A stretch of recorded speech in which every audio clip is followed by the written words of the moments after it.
Hi, good morning, everybody. Can any one of you confirm that you are able to see my screen, please? Yes, sir. No, we are able to. Thank you. Thank you so much. Uh, First of all, I thank the InterSkill team for giving me this opportunity today. And I also thank you all for taking time to join this session. On a Saturday, there are many things that all of you want to do, but all of you have chosen to be participants in this session means you are interested in your own career. That is the most important thing actually. That means you are ready to invest some time towards planning your career. That is one of the first and foremost points actually. First of all, thank you, InterSkill team, and thank you for everybody joining in as well. So next 1 hour, as Ravi Anna mentioned actually, what I'm going to talk about is these 5 items. The moment you talk about career, generally we'll be thinking of multiple dimensions actually. I want to limit that conversation today to these 5 topics actually. I want to talk about when it actually begins. When we say career, when it actually begins and how career starts in the industry. So we're specifically talking about IT industry right now. How does a career start in this industry? And what are the various career paths available in any given IT industry, irrespective of the company that you work on, irrespective of the size of the company that you work on. The career paths are there. I just want to highlight on that as well. I also want to talk about what are the key trends that we see right now and the impact that the pandemic is currently causing the people to go through across the industries. I'll be touching upon those aspects as well. And based on our experience, lastly, I also want to give you a few tips about what are the things that you need to do or keep in perspective for your career growth. Most of these items, I would say 99% of these items actually are based on our experience actually. It's not like what we did in the internet search, etc. Based on whatever you have seen in our career in this IT industry, for example, as Ravina said, actually, I joined the TCS in 1998 from campus. Since then, I have been continuing this industry. I have been in various roles. And what is that taught me personally and professionally in this journey is what I want to share with you so that it will be of some help to some of you, if not to all of you. Yeah. To start with, let me get on to the first topic, when the career begins. If you look at the seeds for career, I just want to give you a background that a person's career seeds are laid in the family itself. Actually, I'll give some examples for you to be able to correlate. For example, a family where husband and wife are doctors, in general, their kids also will be doctors. Their daughter-in-law or son-in-law also will be doctors. Generations together, you see a family of doctors. Similarly, you see some cases, maybe politicians also. In India, in cases, maybe lawyers. In some cases, maybe actors. Similarly, in any industry also, sometimes IT industry also, based on experience, you might want your son and daughter to enter IT or not enter IT, depending on your experience actually. Essentially, the point that I want to tell you is the first seeds of your career start at your family. And second is the environment that you are building in, where you are brought up, what type of environment that you are exposed to, what type of people that you're exposed to. I'll give example. If you look at IAS officers in India, while first one generation would have been very tough actually, some people are now coming up actually. If you look at in little majority of the people, I would say 90% of the IAS officers are from a background of IAS officer. That means their parent was IAS officer. If not IAS, at least IPS, that administrative services. It means the environment in which they are brought brings some elements or enables some elements in their lives. And then the education background, where you are educated, which part, whether it is city or different places, what type of school that you go through, what type of friends that you are exposed to, what kind of exposure that you get in, and also what kind of opportunities that you actually get into is what is going to put an experience into you as a person, and then make you as a person into a personality. All these elements make one person into a personality, and this personality now enters the industry that he wants to enter to start his career. That is where I want to tell you actually. So when you are starting your career in the industry, you are not just a fresher.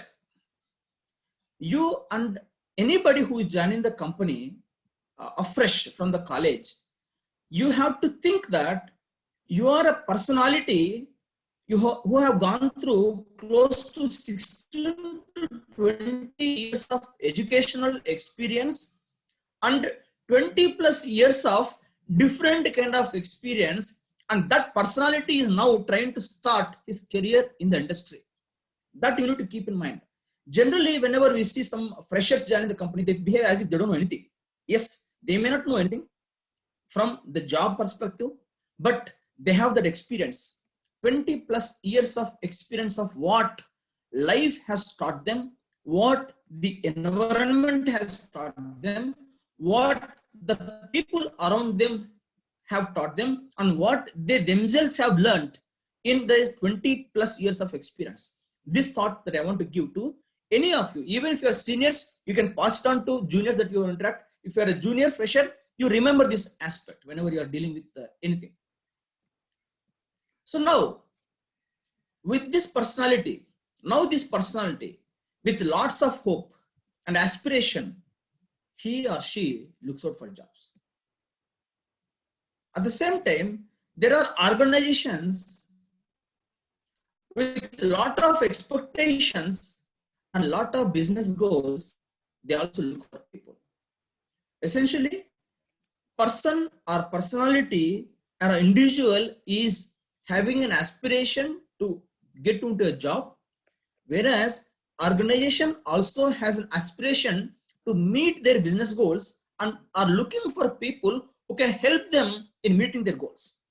Essentially, what happens is every organization is in business and they are doing some business. Anything and everything that happens in the organization is to either to support the business or to enable the business.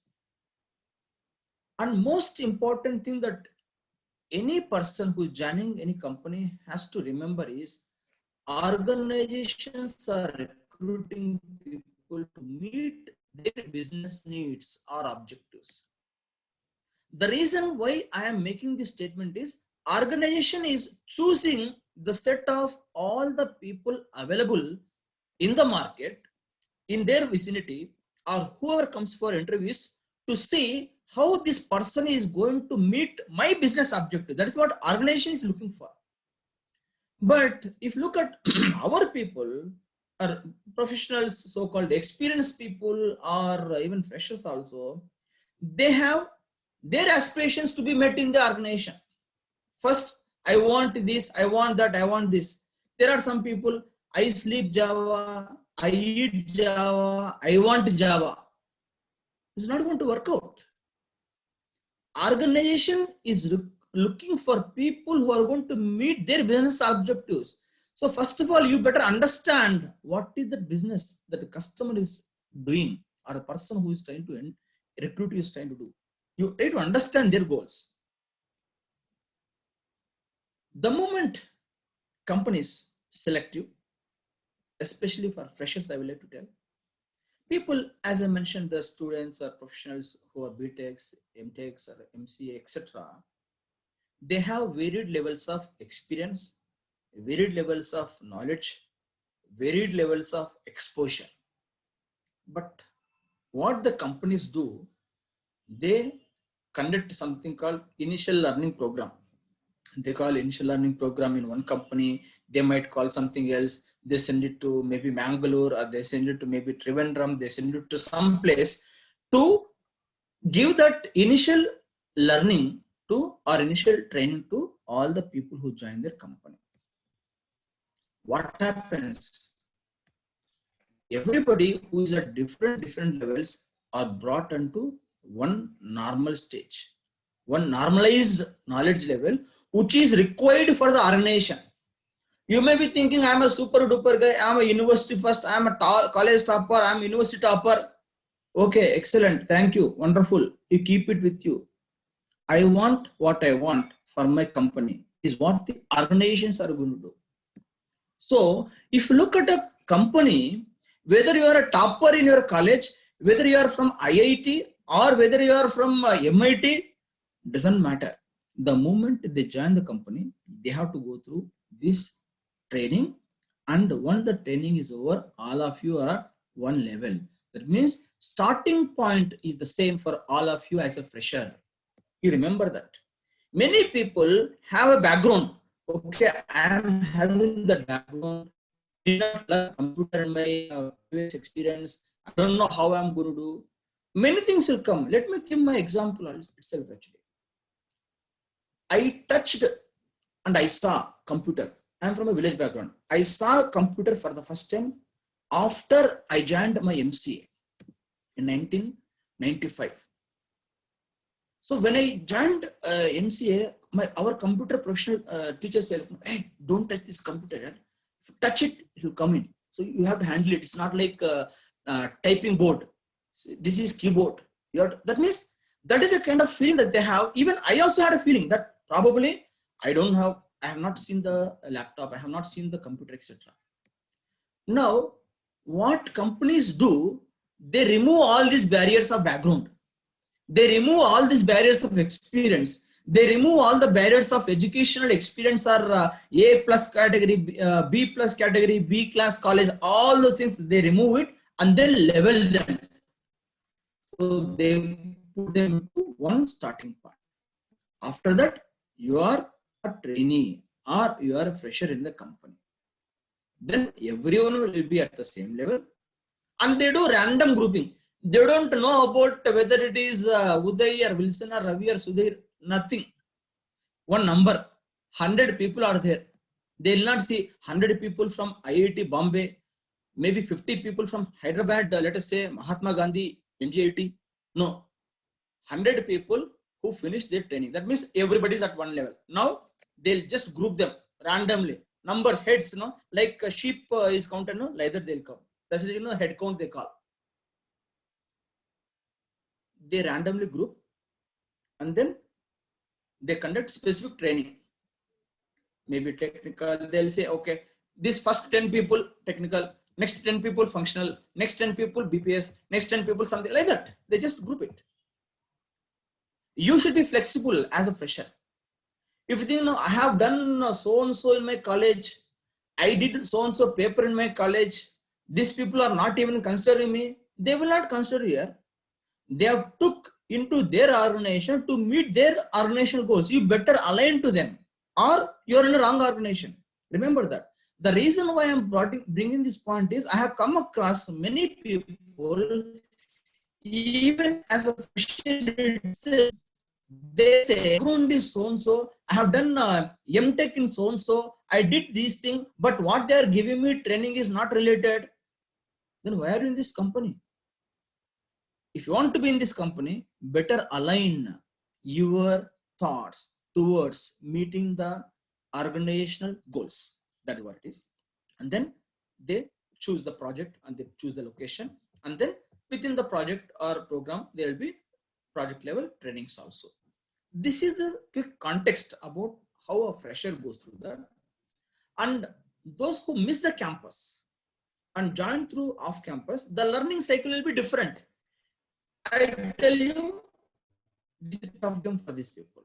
No second doubt about it. For the people who miss campus, they will miss this structured training in every company. So wherever they join in, they will never be treated as fresher. So they will never be given this initial learning period. So that means these people who miss the campus have to put that extra effort to catch up with the people who join their colleges. I just wanted to give this background. So any questions, as Ravi Anna mentioned actually, any questions or thought that you have, you may want to ask us, you please write in the chat window. We'll take up after this first 1 hour of session, please. Yeah. I'll continue. So coming to organization, in the organization, to give perspective, I have interacted with people who have spent even 20 years in my own organization, I'm telling you, who do not have this perspective, who do not have this understanding also. They just work on projects, they just work on programs, they just work on something else, but they don't have this big perspective. So there is, as I said, every company is doing a business. And in this company, which is doing business, there are people who are part of this business, who are part of this roles, which are directly working on business, which is nothing but your projects, delivery, getting pre-sales activities, sales, all these things are here, business. Now, there are certain roles which are called business enablement functions, BEF functions, business enablement. That means there are the people, or there are set of roles defined in the organizations which are there to enable the business, And there are some roles which are there in the organizations which are there to support the business. We should remember this very carefully. And then whenever you are being recruited into any organization, in whatever the role that you are already working on in your organization, you should know where you are working or what you are being recruited for, what you are being recruited for, why are you being recruited for, or where you are currently working, what you are working for, and why are you working for. You should have clarity. If you are already working, you should know in which group I am working, why in this group, what is that I am currently doing, and what is that I am going to do later. If you are wanting to get into a job, you better ask, what is the organization that I am going to get in? Are you recruiting me for a given project, or are you recruiting me for something else, or are you recruiting me for in general? You should know, you should ask that. And most importantly, don't be desperate for anything. Even if you are, don't reveal. This is applicable if you are wanting to get into a job, or even if you are in a job also. The moment you become desperate, what you want to achieve will only elude you. It appears as if it is eluding, but everything will happen in its time. But don't be desperate. And if you are desperate, you work on it. You work on it by yourself. But sir, I want to go to onsite, sir. I want this project. Don't be desperate. The moment you sound desperate, you're only creating negative environment for you. You're only creating links for you, which is going to be used by somebody around you to take advantage of. I'm telling you these points actually, because these are the experiential factors that I'm sharing with you. Now, coming to career paths actually. The career paths I told you, in each of this area, there are career paths. The moment you start in any organization, you get into that organization and start building on your organization or experience.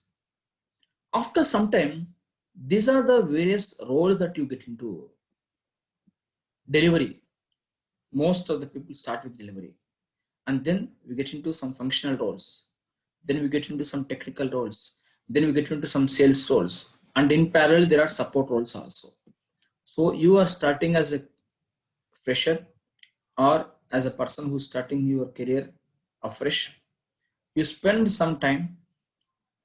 After that, sometimes you may choose which stream to go in.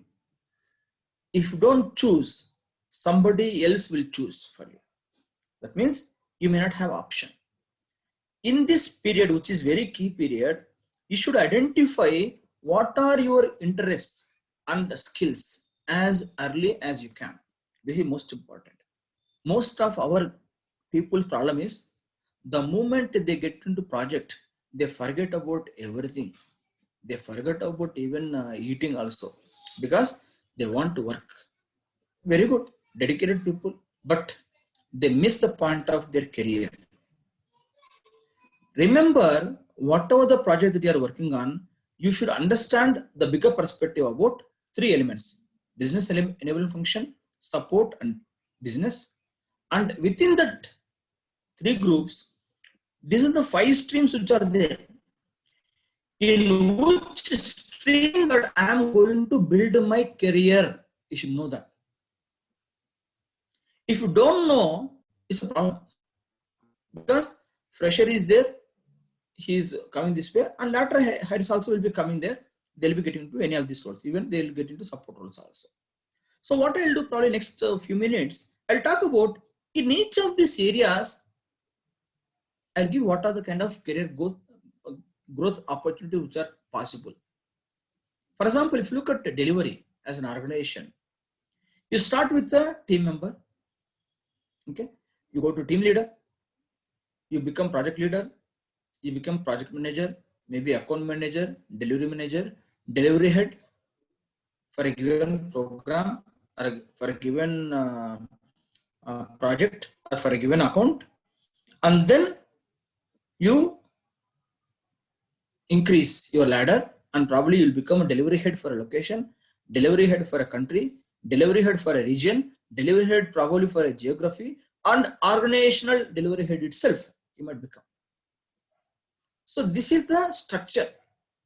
We should know in this ladder, I would say this is a ladder where you are. Most of the people I have seen, 6 years, 7 years, maybe sometimes longer periods also, they spend here only as team member. That is where they are spoiling their career, I would say. I'll give examples also. I'll give examples and some tips also what you should do there also. The moment you are in an organization, as long as you are putting on your experience, as long as you are putting on some additional number of years to your experience, you should see growth in this ladder also. If not, it's a question that you should ask. This is about delivery. Coming to sales, generally, most of the people who spent on delivery, with this experience of delivery, they jump into sales. This is the ideal case. But there are some people who are born salespersons, right? It is in their blood actually, selling. They probably are different actually. But in general, if you jump from delivery portion to sales, it is going to help you, because you will not commit something that is not going to be deliverable. Correct? You're going to make that balance between what to sell versus what was. Otherwise, you see cases where somebody will go and sell something actually which is not at all possible or feasible to deliver. Delivery people will be suffering. You will never come across such kind of situations. You will be a perfect salesman if you jump from your delivery experience actually. So in general, you start with pre-sales in the delivery side, in the sales side. Okay, pre-sales team, pre-sales manager, pre-sales lead, pre-sales head. These are the typical roles that you generally in your company might have different names, but at a high level, think of now you try to correlate to various people that you interact with in your organization to see who are what. So then business development, business relationship, segment head, okay, business head, sales head, and then location head, country head, region head, etc. Sales also. That means you grow up the ladder. Even in here also, I see many people who work in pre-sales for many years. So only activity is copy paste. One proposal will come. Most of the time that they spend is, what is the other proposal where I can copy the information into this proposal? That is where they spend more time. After that, copy paste and send it. It's not going to work out. What happens? You're not going to learn anything. So you should be seeing growth. And in general, in any organization, sales roles are considered to be powerful. That is, remember that. Any organization. Because these are the sales roles which get the business, who are close to customer. Close to customer. Of course, delivery also will be close to customer, but salespersons will be every day listening to customer. What is the pain point? What is their pain point? What is the issue that they're having? So that you can see, okay, what is that you can offer to customer to overcome their pain, to overcome their situation.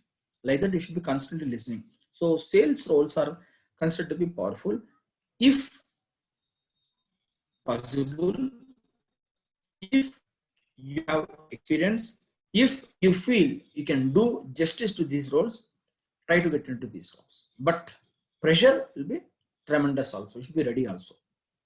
Okay. Coming to business roles, I'm talking about business roles. So remember that first this point, this slide, you remember that business enablement, support. I'm not talking about business roles actually. Then I'll talk about BF and support roles.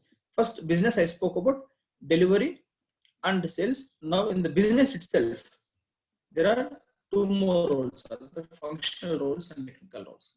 Technical roles also, people will be in Java programmer. People will be like maybe whatever programmer actually. That's all. How long will you do programming? How long will you do developing? If your interest is technology, grow in that ladder. Become a technical lead. Become an architect. In any organization, it is very difficult to find an architect. Okay, so maybe technical architect, maybe solution architect, maybe enterprise architect, and then technology head. This is the growth path. In general, what I have seen is those people who want to be close to technology, they just will be working on projects only. One project after the other. I am a so-and-so specialist actually. I want a project in this experience only, in this technology only. So it's good. But what happens? They stay at this level only. No, as you are putting on your experience, even in this practical area, there is a growth path available. Evaluate if you are growing, or if you're only performing different projects as a team member in different levels, very problematic. Okay, practice. Next is functional. So practice, SAP practice, Oracle practice, maybe domain practice, etc. will be there. This is how things will happen for functional areas. Functional continuing actually. There are various other functions are there, which are business enablement functions. So till now, whatever is SAP practice, Oracle practice, this domain, platforms, products, they are business only. But the moment you get into this HR, governance, risk and compliance, this quality, process, etc., all these are business enablement functions. Some of the people, they spend a lot of time here, learning and development, compliance, quality, processes, because they want comfort actually. They don't want to take any risk actually. They'll be as a maybe a delivery assurance lead or delivery whatever quality lead actually for many years actually. After that, they'll not learn anything. They continue here actually. So maybe team member like that, they may be team member or manager. They may be growing here, but it is dangerous. I would say it is dangerous to stay in this business enablement function role only for long term, because you are away from business. Only when you are close to business, you will have value in the industry. Most of the problems that we have in our industry, even with most experienced people, is the people who are not growing in business and the people who are spending more time in these enablement functions or even support functions. Support also, admin, travel, security, all these things. This is what growth opportunities for support functions. So now you got a perspective about what are the various roles and what are the roles that you typically have in an organization and what is the growth path that is there in every stream actually. So whenever you are working in any organization, you should know which stream that you are interested to go in. And now also, if you are working in any company, you should know which company that you are working on, which stream that you are working on. And in this stream, how long you have been working on, whether you are growing or not. You should know that. Now coming to the trends and impact perspective, I'll talk about some example actually. Industrialization. So the moment industrialization comes in actually, you remember about a revolution. Every industry was impacted in 1800s or early or maybe late 1800s or early 1900s actually. Major impact was on agriculture, manufacturing, transportation. Of course, it continued. Industrial revolution continued actually. Correct. I just want to give this example about industrialization actually, and then talk about how things have changed in the agriculture industry. Many things that people used to do are now being done by machines actually. Correct. So many things are eliminated. Many things are automated. Because of this, lot of speed is there, lot of consistency is there, a lot of throughput also is there. This is what expectation of industrialization.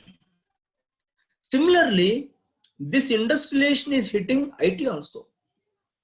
But when this industrialization is hitting IT, it is in 3 dimensions: people, process, and technology. So in industrialization, most important thing is, first and foremost is they try to see if they can eliminate certain thing. So if they can eliminate any role, if they can eliminate any process, if they can eliminate any technology, this is first and foremost thing. If they cannot eliminate, what they do in IT is they try to automate. If they can automate any of the activities that people are doing, if they can automate any of the processes, they can automate any of the things that technology is trying to do by bringing in some accelerators.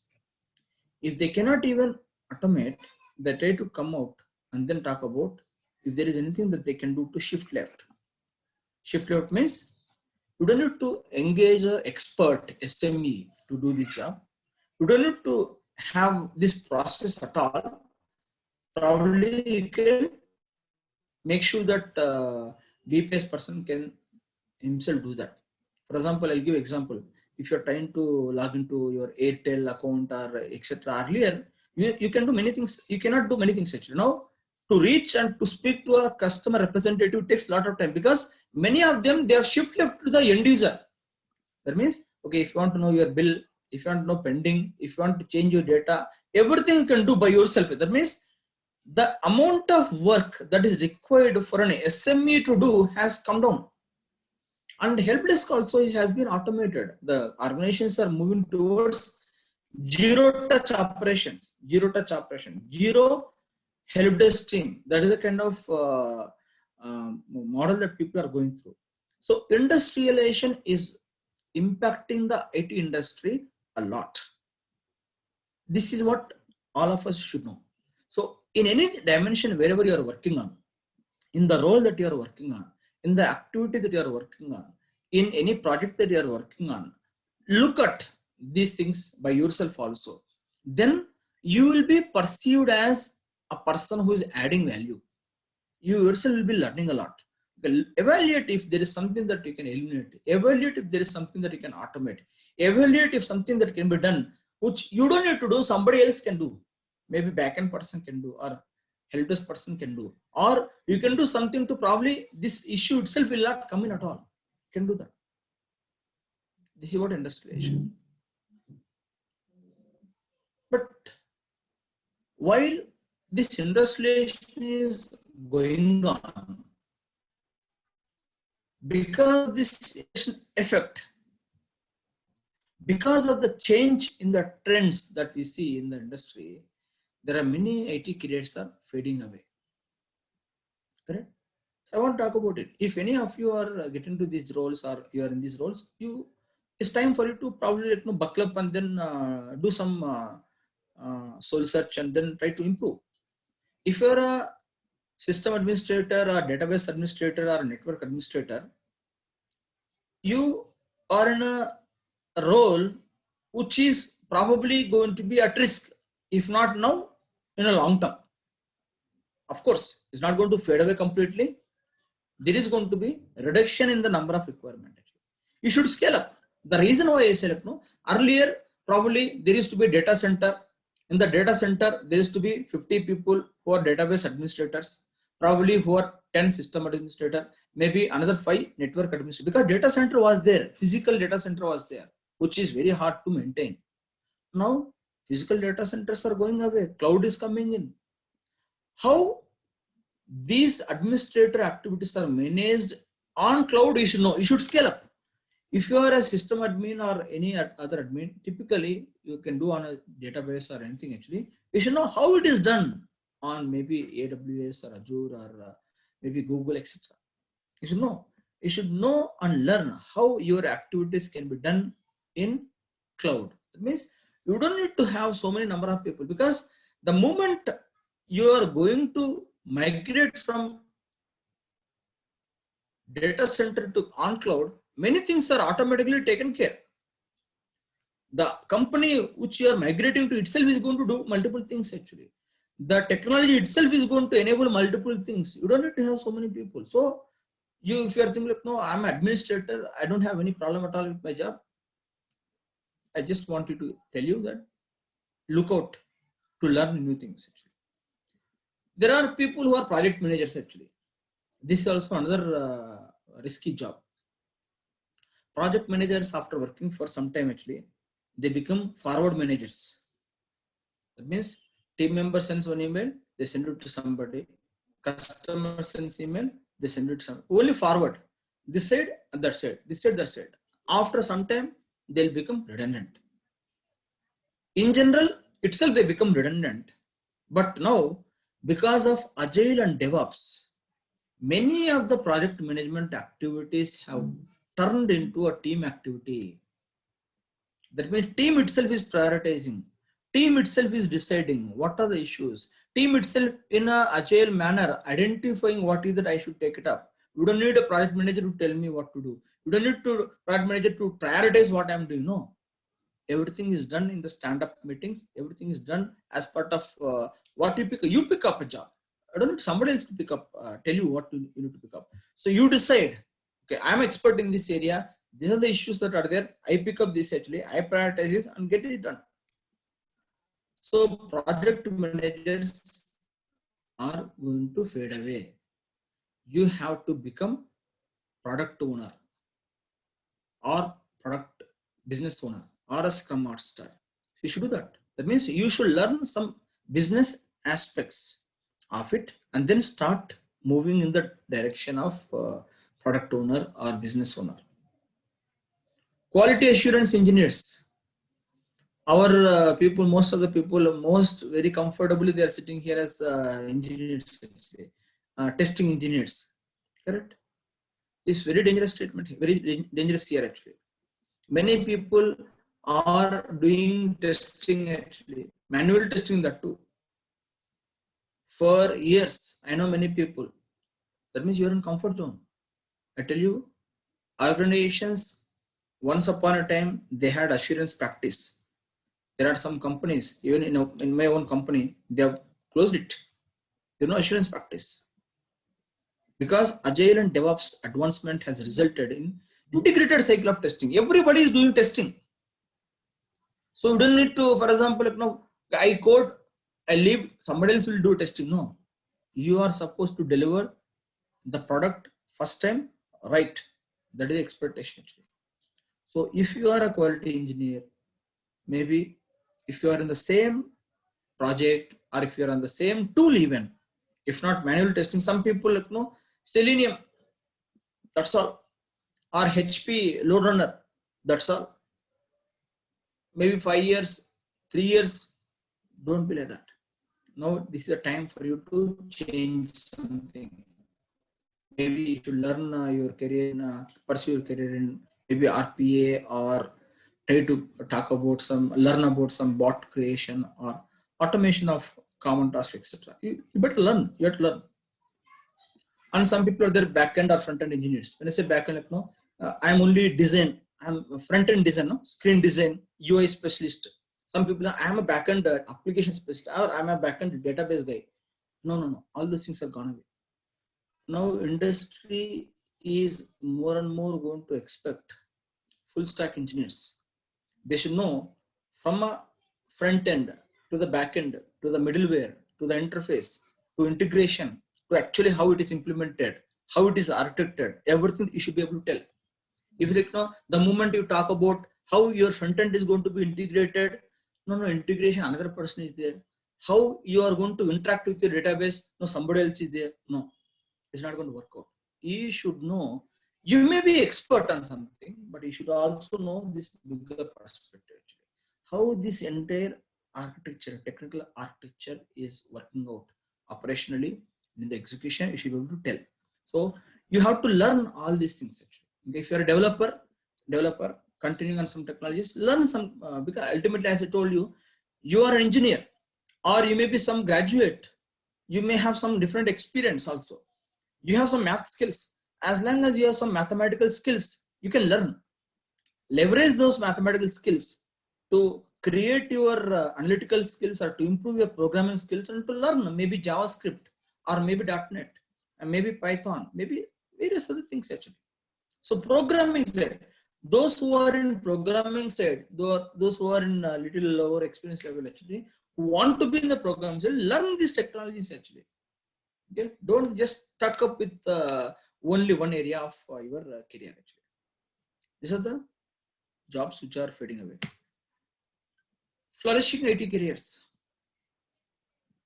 Okay, product owner or product manager. These are all very critical roles right now. The moment you are in Agile and DevOps, actually, the digital transformation projects are demanding product mindset, not a project mindset. Okay, even the CTO, maybe I'll make a bold statement. CIO for a given company probably is going to be slowly fade away, is what I feel. At least for small companies, it is fading away. For big companies also, CIOs have to be probably converted into CTO, or it's going to be close to their CTO jobs. That means technology is what is driving business. Earlier, business used to drive technology. I want business to, I want this to be done. Tell me how you can do in your technology or what technology can do. No, now it is reverse. Technology advancement is driving the business behavior, and hence product mindset is most important. How something can be commoditized. Account opening also is completely. Earlier, account opening means you need to go to bank, you need to go to stand in a queue, probably fill up those application form and do. No, everything is done at the convenience of your home. I just gave that example. Similarly, in the products also, many things are done. You are able to buy car online also. Probably test drive, if you're interested, you can go. Otherwise, you can buy car online. Anything is experience. Cyber security. This is most important career nowadays, because everybody is now working from home, because many things are changing across the industry, because many things are vulnerable in terms of technology. Cyber security professional demand is going to be very high. So new organizations coming. Chief Information Security Officer organization. Many organizations have created this actually. Earlier, they did not have that. Probably they had some security person, information security manager, etc. But organizations are now more and more thinking about this role. You should also, if you are a person who have very good knack of programming skills to secure your business environment, okay, how to prevent your business from hacking it. If you are having that kind of a knack or skill, actually, you better get into the cybersecurity professional job actually. But at the same time, you should secure business without paralyzing the business actually. Most important thing. Analytical professionals. This is another thing actually. They know end to data. As long as this IT industry is going to be there, data is going to be there. Many organizations have so much of data available there that they don't know how to use the data. That is a big problem. So, lot of data need to be put in use. How it can be put in use? Somebody has to analyze the data. Somebody has to create some inferences from the data. Somebody has to make some inferences out of data. Somebody has to create probably some pivot table. Somebody has to create some probably some graphs, some trend, deep dive the data in such a way that somebody can get a right information from there and then draw some informed decisions around it. Okay. That is most important. Analytical skills. If you are a person who have analytical skills, you are a best person right now for the industry. Data scientist also, same thing. Okay, lot of ambiguity is there, lot of data engineers requirement is there actually. Okay, and versatilist. The reason why I talk about, you don't find this versatilist job postings also. They want like Superman for a IT company. That means you should be able to do everything. So you should be able to manage the product. You should have a good understanding of the process. You should have a good understanding of the technology. You should have a good understanding of the business, how to convert it, all those things. That means you should be a ninja. Somebody calls ninja in your area. You should be versatilist. Inch pin, somebody calls inch pins. That is what is expected. So coming to the impact of pandemic, actually, many things have changed. The pandemic has impacted every company. Okay, many senior executive jobs are at loss, and different people have to learn new things actually. So somebody has to forget about some new old technologies and learn some new technologies actually. For example, top level, 13% of the people, they have to lose their core competency. That means I've been doing this job, I have been having this technical skill actually, or I have been having this skill actually. You have to stop, you have to unlearn something and learn a new thing actually. Require new capabilities at the top levels or junior levels also next few months actually. And remote working is going to exist for some more time. It has increased a lot, all of you know. Okay. Trends, if you look at the reason why I talk about this trend, 2018, Gartner published a hype cycle. 2019, hype cycle is there. 2020 also hype cycle is there. Name itself says hype. There's so much of hype in technology every year. Maybe sometimes in a year, 2-3 hypes will come. Ultimately, currently, what is the hype? These are the hype. Connected things. When I say connected things, it could be connected car, it could be connected IoT related things, it could be connected product, connected vehicle, connected things, over the air update, all the things in the connected community. Everything, all these elements actually, I don't want to get into details actually. Latest things are this actually. And wherever you are, whatever you do in these things, Agile, DevOps and Scrum are driving it. If you want to do anything in artificial intelligence, if you want to do anything in cloud or IoT, you should do in Agile way. If you look at Amazon apparently they do so many deployments within 1 hour it seems actually. Earlier they used to do deployment, IT companies, they used to do deployments once in a quarter. We used to have, when we joined, once in a year, yearly cycle used to be there. Once in a year, half year, quarterly, monthly. Now Amazon is doing multiple deployments within an hour. How it is possible? Because of agility, because of the speed. So anything that you do, speed is most important actually. So that's what it is on the trends actually. And from a career growth perspective, I wanted to give you few examples, few tips also based on our experience. If you look at one important portion actually, first of all, you should realize your potential. As I told you, you as a person or personality come with certain strengths actually. I could divide it into 4 blocks, if I may call it actually. First block is the strength that you know and the people around you know. If this is what it is, you continue to demonstrate it. It is your strength that you know, it is your strength. People around you also know that you are a strength. You are an excellent analytical person. The moment a problem is given, you can solve it, or at least you can create some kind of a solution. Or if you are a person who can draw inferences out of a problem, that is your skill. Or if you are a problem who code very fast, You are a person who can communicate without hurting other person. You may be a person who can sell things. You may be a person who can verify certain things. You may be a process specialist. That strength, you may know and others may also know. You continue to demonstrate. And there may be some strength that you know and people around you don't know. That it is a strength for you, but you never used it or you never put it into practice so that people can know. Now put it into practice. And if you don't know the best practice or the strength that you have, but people around you know, take feedback. This is where you have to take feedback. So you have to continuously be listening to the people around you with whom you are working, your team member, your supervisor, your peer, and then see what is that which is in me, which I need to improve. From a strength perspective, they may be saying, this is a strength that is there, which are not, that might come to you as a surprise also. Oh, this is also strength. Let me put it into practice. Okay. Sometimes you don't know, not people don't know. That means it is inbuilt. God has inbuilt in you, but you have never put into practice. So discover, try to discover. This is where you retrospect yourself. You try to learn new things. Similarly, like strength actually, weakness also will be there. There is some weakness which you know and people know, stop practicing it.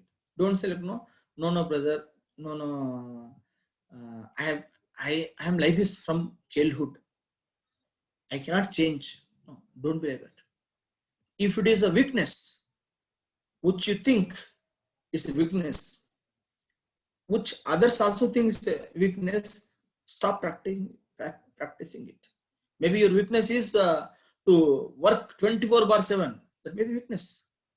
Maybe your weakness is worrying about a certain issue that is not solved. The moment a ticket comes, like no, they don't go to sleep actually until it is resolved. It's a weakness. It's good, but at the same time, it's weakness, I would say. Like that, there may be a weakness that you know and people around you don't know. Stop it. Work on it to stop it before people realize it. Okay. And if there is a weakness that you know and people around you, you don't know and people around you know, take feedback. Take feedback. And if there is any weakness which is already in you, do nothing about it. Don't try to discover it. Let it be there. Probably even if it is not put in practice, nothing would happen to you. So realize this is your potential.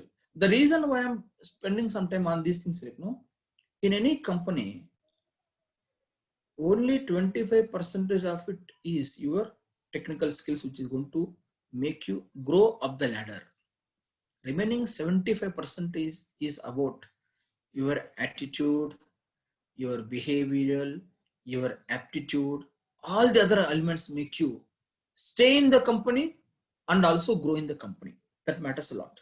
Even though you may be excellent technical person, number one in any latest technology, if you do not have right attitude or aptitude or behavioral skills, there are chances that people may not like you. Okay. And few other tips that I want to tell you. This is going to be some of my few, maybe another 5 minutes I will take actually. Demonstrate excellence in what is assigned to you. Most important thing. In general, what people say like, no. If you give me that job, I will do better. That job is better suited for me. I can excel in that job. Don't ever be like that. You be a person who excel in whatever that is assigned to you. It could be a simple Word document creation. It could be simple collation of some content into a Excel sheet.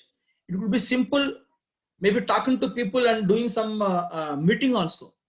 Whatever that is assigned to you, it could be simple minutes of meeting creation also. Whatever that is assigned to you, do show your excellence in that actually. Let that drive other people to know what is the strength in you and then assign you. If you say that, if you give me other job, I'll do better, because you are giving me something else lower than my expectation, I'm not going to do better. If that is going to be your experience, if that is going to be your behavior, it's not going to work out. And other thing is, you have to change roles in at least once in 2 years. If not 2 years, at least 2.5 years or 3 years. This is a must.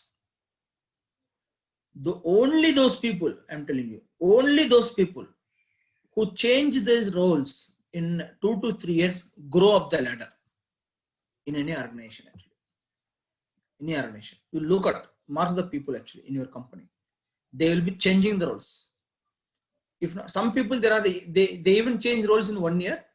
They're super duper people actually, but in 2 years or 3 years is the period for you to look for a job. Shift job. When I say job, not company, not company. Within your company, try to find something else, either different project where you can show forth your experience, or different technology, different role, different switch over from business function to business enablement, or within business from delivery to sales, or within sales from pre-sales to sales, within sales from business development to business relationship, maybe within a function to product owner to business owner. Like that, you change the roles. And be agile. Don't be like, no, see, I want to stay in this office only. I want to stay in this technology only. I want to stay near to my home only. I want to stay in this project only. No, be agile. Okay, and maintain work relationship with your supervisor. Most important thing actually, you have to maintain supervisor. You should know. Normally, your supervisor may have some impression on you. Your supervisor may not know anything about you. You should maintain the relationship. And articulation versus attitude. This is the problem that most of the IT people have actually. The IT company, if you talk less, they say attitude problem. If you talk more, they say attitude problem. You have to balance out what you have to speak. Okay. At the same time, you should be able to differentiate what is urgent versus important. Normally, we are kind of people, we work only in the last moment. Tomorrow the delivery means today we'll inform the customer, okay, I'm not able to deliver, because we'll be thinking last moment I can work actually. Because only when it is urgent, you start working on it. So in the process, if you behave that way, every day something else will become urgent. So even important thing also will become urgent one day. So try to prioritize what is urgent, what is important, and then try to do that actually. So, and as you grow in the organization, ability to handle ambiguous scenarios or unclear scenarios is very, very critical actually. Some people, they cannot work with when the things are not clear actually. They find it very difficult. As you grow, things are not going to be very clear actually. For example, the pandemic itself actually, how organizations reacted. Nobody knew what happens. Nobody knew how it is going to happen. But still, some leaders have come up very hard. Some people could not do or grow, and hence they close the shops also. So when the things are ambiguous, when the things are not clear, how you react, how you demonstrate your skills is what is going to make you differ also as you grow in the organization. And another thing is, you should create this skill of delegation. Many people don't delegate actually because they want to work by themselves. They feel their job will be at risk if you delegate, if that other person learns actually. If this is the kind of behavior, you will never grow. Because once you are in a role, you have to identify a person who can take over from you so that you can move up.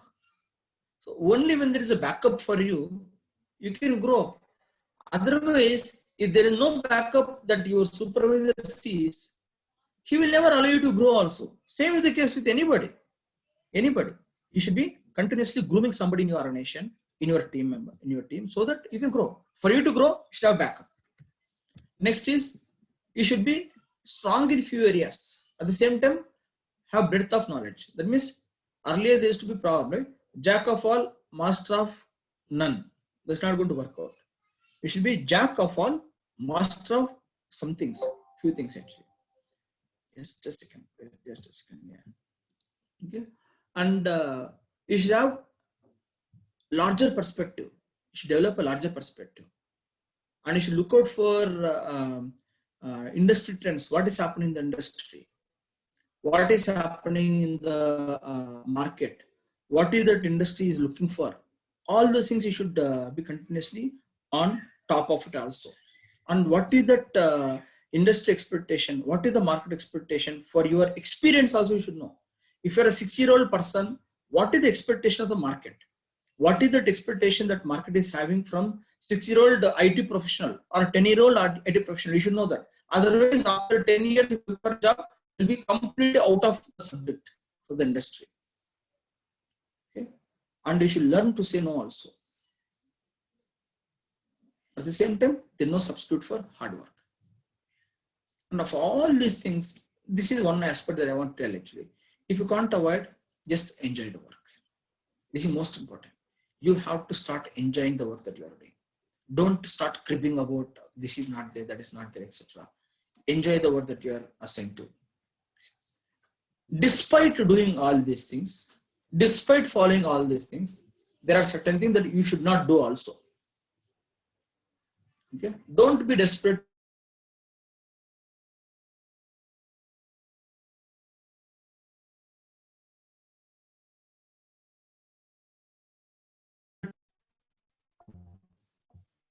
Don't be desperate. Because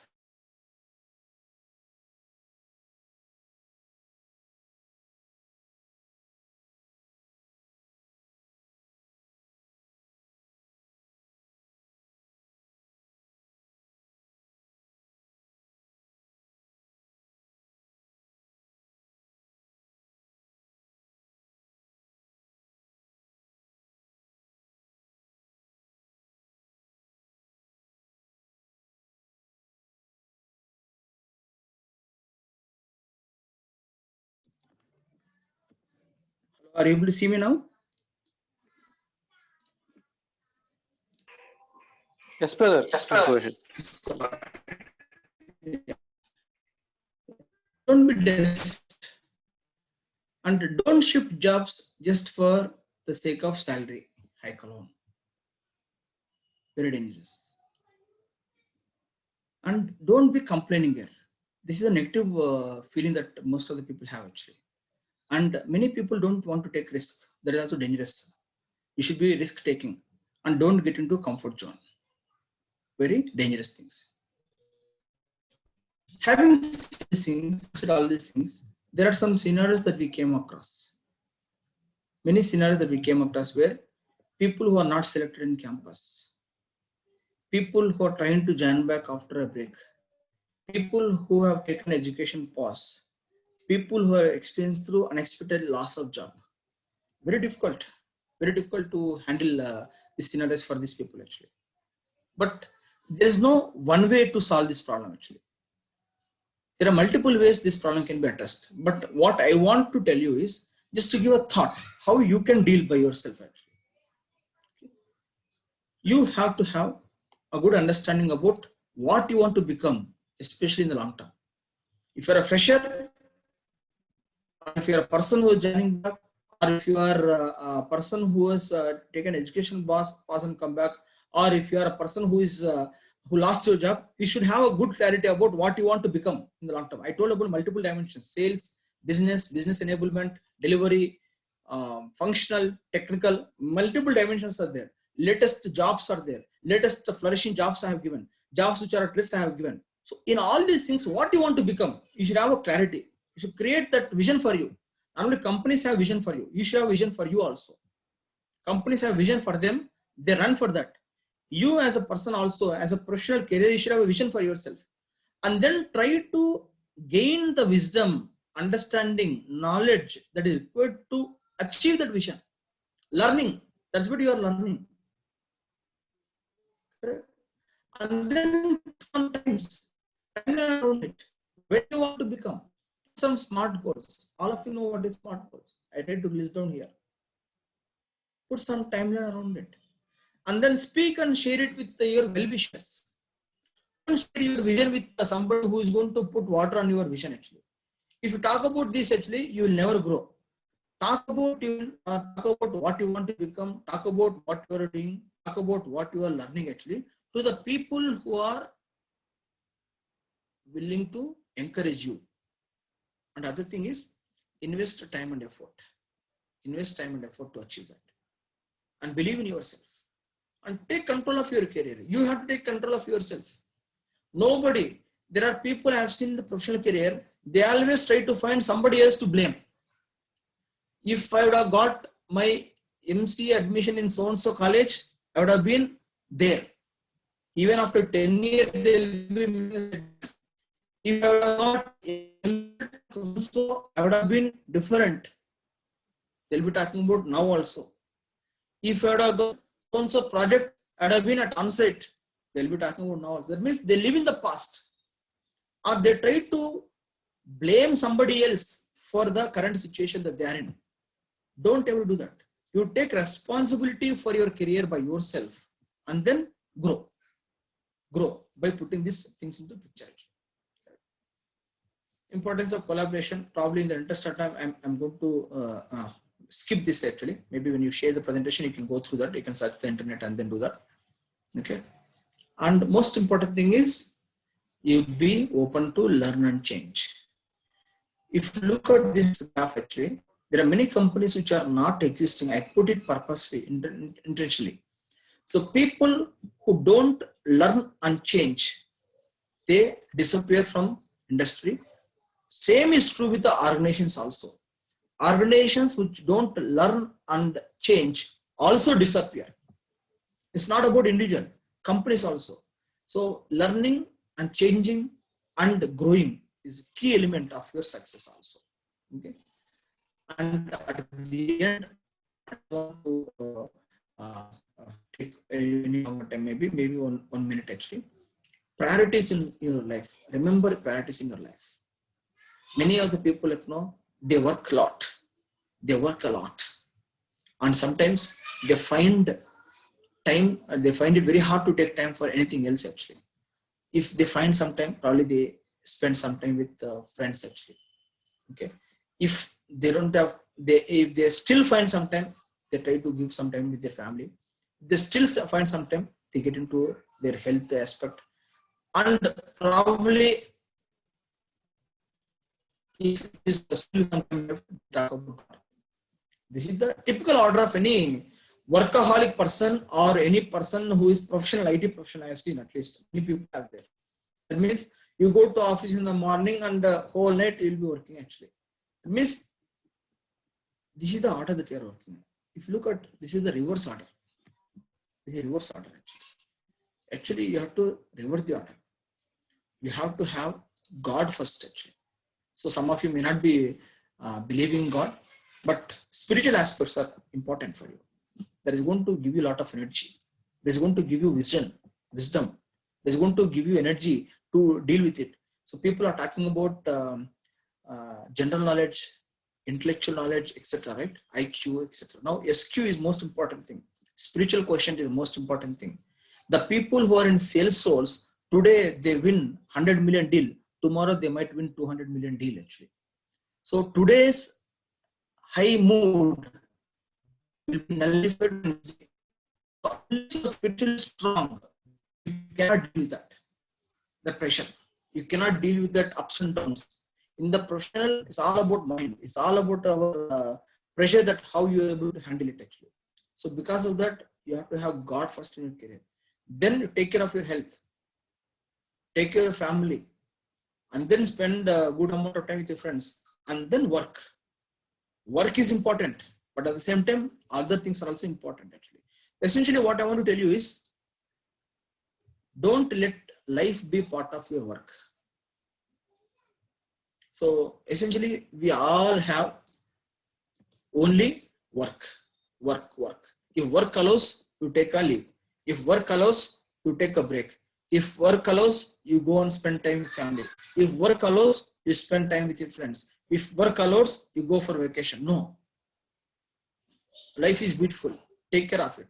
Let work be part of your life. You are having a life.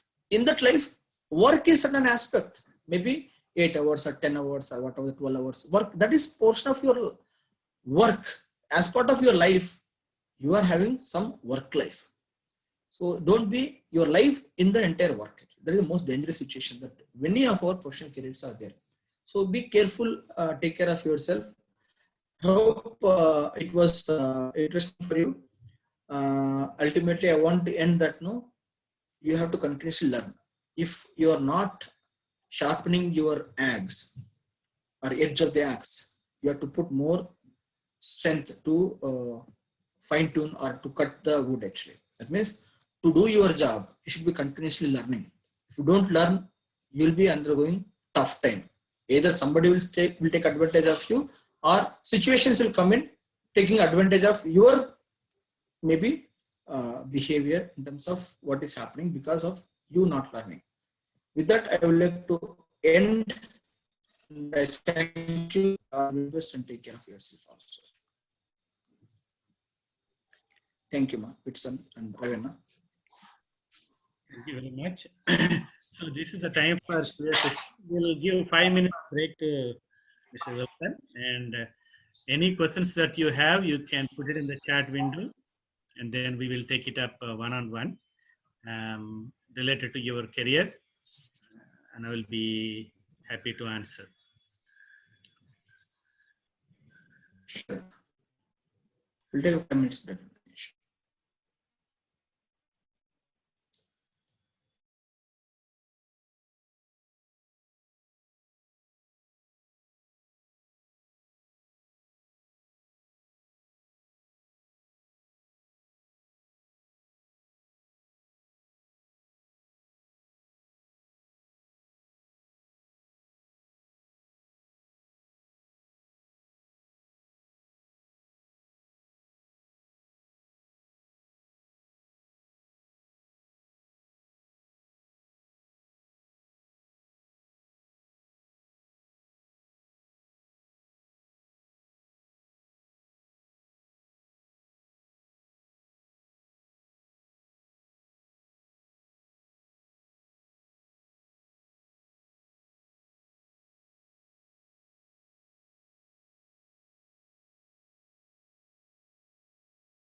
Or otherwise, Whitson, maybe can you unmute all the people? It's very few audience are there.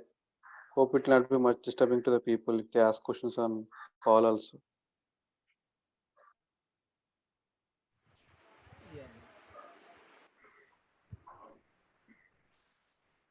You can enable the people to unmute themselves to ask the questions.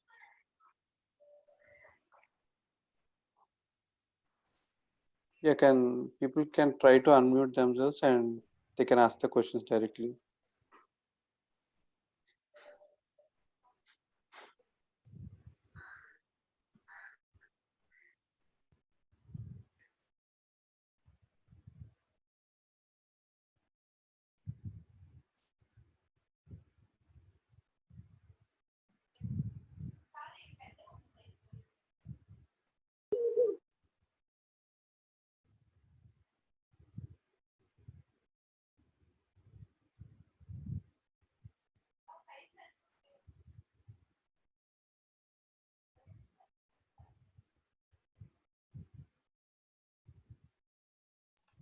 Any questions you can ask? Otherwise, we can. So generally, the first question is always, tough to get.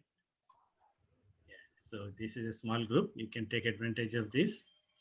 Whitson, you can post the feedback form also in the chat window. So generally after the session, if there are no questions, there is only two conclusions. Either you understood everything or you did not understand anything. So I am hoping that is the first is the correct option.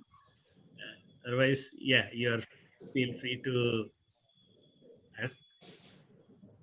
Anna, praise Lord, Anna. Praise Lord. Ravi and I'm Solomon. My question to Wilson, Anna, or I don't know if you can answer that as well. Feel free to do that. So I've spent enough time in HR and training so far, and I like to move into the management. And I tried many aspects in my own organization, but they said, we are looking into it and all that. So what is the right way to get in there? Yeah. See, first and foremost, brother, actually, what maybe Ravan I can add as well. I'll tell a few thoughts from my perspective, actually. So within HR also, there are, when you say management, actually, so there are business HR is there. There are HR roles which are related to location are there. There are roles which are related to, let us say, functions also there, actually. For example, specific function, specific project, etc. So in which area you're working on, maybe that you would definitely would be knowing, actually. At the same time, when you are wanting to take management role, actually, in HR, is like the growth as far as at least I have seen is, okay, first they start with as a business HR. They get into, let us say, from project HR. And then for a project, they go to a larger account HR. Then they become probably like for a given location, for a branch, for example, Synergy Park, for a given branch. Then they become for a center, for training batch, ILP center. Then they'll become some region HR actually. All these roles also will have your management skills that you can demonstrate as well. So if you're wanting to be in HR and then demonstrate your management skills, that is one way to do that. But if you want to come out of HR and then do something else, that is another aspect. So that you may have to evaluate perspective. You want to be in HR and then take up these managerial roles, or you want to move out of HR and then take up managerial roles. It depends on that as well. Okay, thanks, Anna. I was part of HR and learning and development, where I've not been training people on all the behavioral soft skills and other voice and accent and stuff like that. No, I've spent enough time and I don't see much growth in this aspect. So I have to add additional things into my resume. So I felt like asking this question so that I can move into another role within my own organization. Learning and development. You're in learning and development actually. Yes. So have you taken any training sessions actually to the people, or you only create the content or coordinate? I do delivery as well, training delivery as well. Training delivery. So maybe what you can do to start with until you gain the practical experience. You can pick up some latest maybe roles or latest trends which are there, and then because you are in the learning and development, actually you can create a content and then deliver that. In the process. Try to get into project delivery. If you are wanting to move out from learning and development and to delivery, I believe if you're interested and if you have this programming skills and if you want to really demonstrate that, to get into delivery of project managing a delivery, and then slowly demonstrate what you are having in terms of theoretical knowledge into practical knowledge. Because only in the projects I've seen you'll get an opportunity to demonstrate what you have learned. In no other role you'll get an opportunity. You have to move to projects actually. Okay, Anna, thank you so much. Yeah, a couple of thoughts from my side. Yeah, basically, now from HR background, if you want to stick to HR, the one option is to go to this SAP HR functional consultant, functional role, or similar Oracle HR. Those are the things that you can supplement your knowledge and be a SME in the HR domain. So that is one path that you can take. The other one is you can actually, if you are a e-learning, the learning and education department, you can go into e-learning instructors. A lot of courses are becoming online courses now. In the sense, you can be a content writer. So which is a very hot in the market right now. technical writer or content writers, or the people who will actually are instrumental in delivering the contents over the e-platform.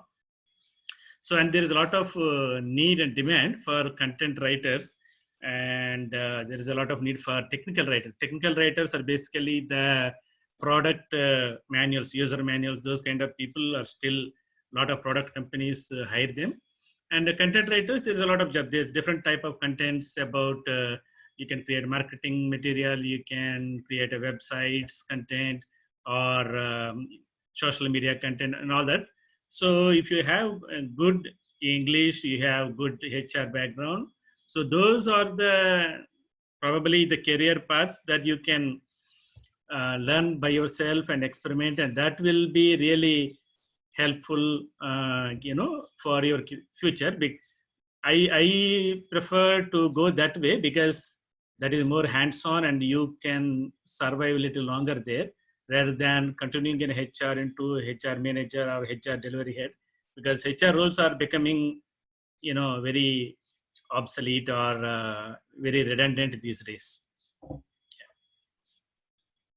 So thank you so much, Raviana and Wilson. Thanks for answering my question in a manner I can understand. Thank you so much.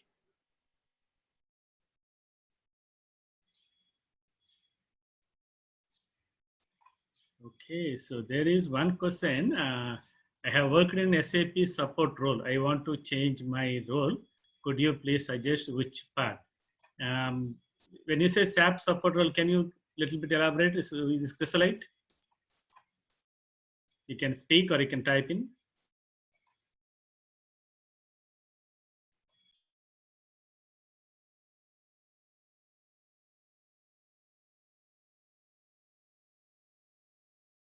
I think one of the things Wilson already mentioned, there are these roles probably you, if you are into security module, you can get converted them into cyber security kind of roles. That would be one option where you can upgrade and try.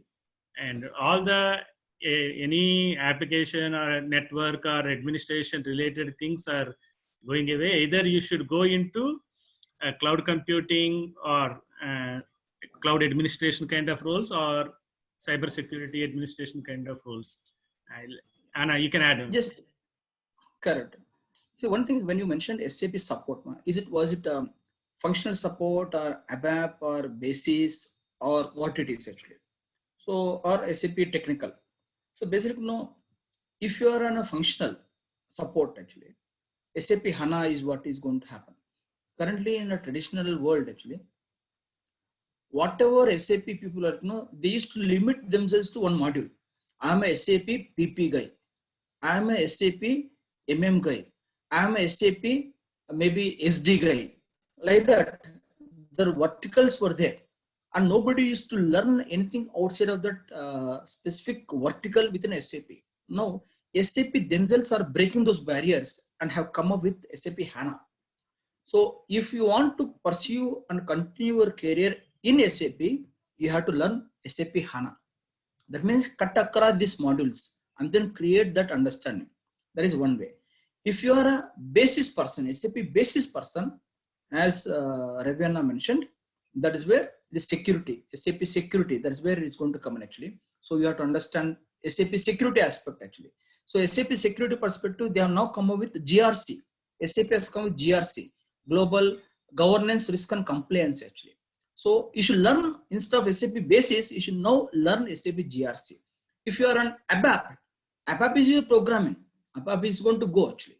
So grow and is going to continue actually. If you are ABAP programmer, you should know how you can learn to analyze the data which is there in SAP functional tables and then create some G programs, create some G customizations in such a way that you can draw inferences from the data that you have. And that's what I would like to add this. Okay, so one more question. What is the weightage given to PMP certification in the industry? As we know that PMP certification had a lot of value earlier, but with the advent of Agile, So that value has gone down. There is not much demand for PMP certified project managers. Instead, you can focus on Scrum Master certification. So that adds much more value, much more easier to get. And because sooner or later, every organization will move into Agile. So now all the product companies are already in Agile. Most of these service-based organizations are slowly moving towards Agile. So you get a Scrum Master certificate, either PSM or CSM. That will be a lot more helpful, a lot more easier than to get a PMP certification. If you want to learn the project management principles, PMP is still the best. It gives you the holistic picture of the entire project management. And you learn the stuff, but don't spend $500 on getting PMP logo. So that's my advice.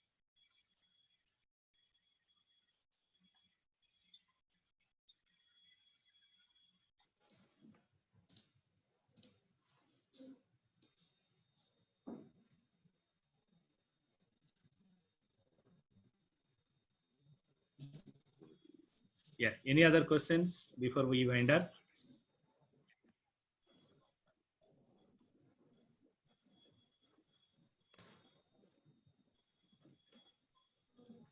Okay, if there are no questions, we can close. Whitson, can you put the feedback form link here in the chat window?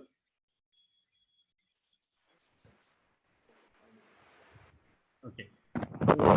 Yeah, thanks everybody for joining today's session. Thank you, Wilson Anna, for taking us through the entire career planning process.